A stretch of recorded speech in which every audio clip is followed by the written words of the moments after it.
Hi everyone, and welcome back to my channel, Mile High Stocks. Today we will be discussing the flash crash in the stock market this morning and how it bounced so quickly, as well as the top YouTube stock picks for February 23rd, 2021.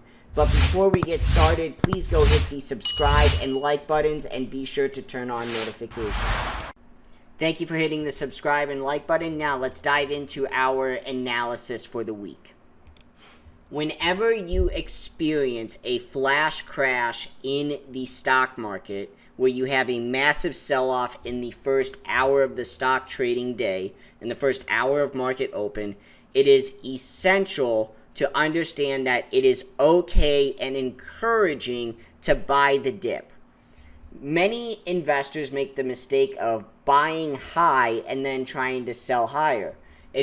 For example, if you have Tesla, you could have bought here at 900 and then you see that you're down 20-30% on on today's loss. But if you had bought the dip, you would have been up 8 to 10% today. This is one of the trades I made today in my Roth IRA. I'm currently holding shares of the S&P 500 for long-term investing. But I used my excess cash in my account. I was able to afford a single share of Tesla today. I got in just under $650 a share when the market crashed. And then I was able to ride the wave back up because I knew there was going to be a lot of push from buyers to get in on all of those low prices.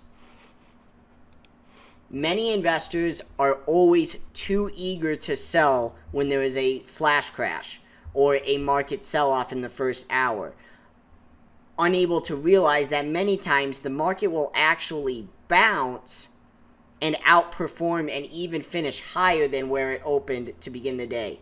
This was extremely evident during the COVID crash. The COVID crash came down, and within 3 months, we were back above and making all-time highs on the S&P 500. So this is how you should deal with future flash crashes at the beginning of market opens. Be patient, hold on to your shares. The market always recovers. And that being said, it is okay to buy the dip. It is just don't average down using margin. I don't promote or condone using margin in your account at all.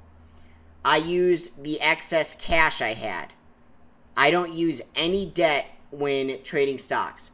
So when I bought my extra share of Tesla, and if I bought more shares of the S&P 500, I would have been averaging down, but I would have been doing it without using margin. So I am therefore reducing risk and preventing my own account from being blown up. But because I bought the dip down here on Tesla at around $650 a share, I ended the day over $70 positive on Tesla.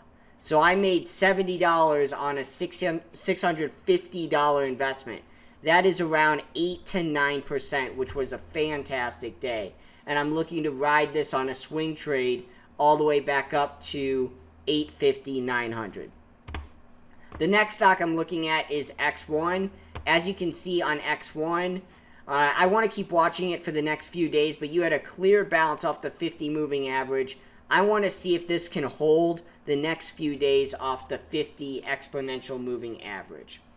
The same with CCIV. CCIV lost over 30% of its value today, but at the end of the day, if you were not already in on CCIV, this is the time to get in. Because it dropped so much, you're reducing your risk by buying shares at a lower price.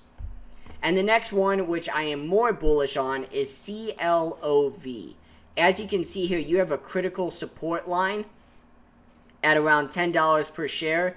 And right now, CLOV is holding that support line. And as a result, we could very possibly see a move up back up to $12 or even $13 where the 50 moving average is by the end of this week and into next week. Thank you for watching this video, and if you have not done so already, please go hit the subscribe and like button and turn on notification. I hope to see you again in my next video.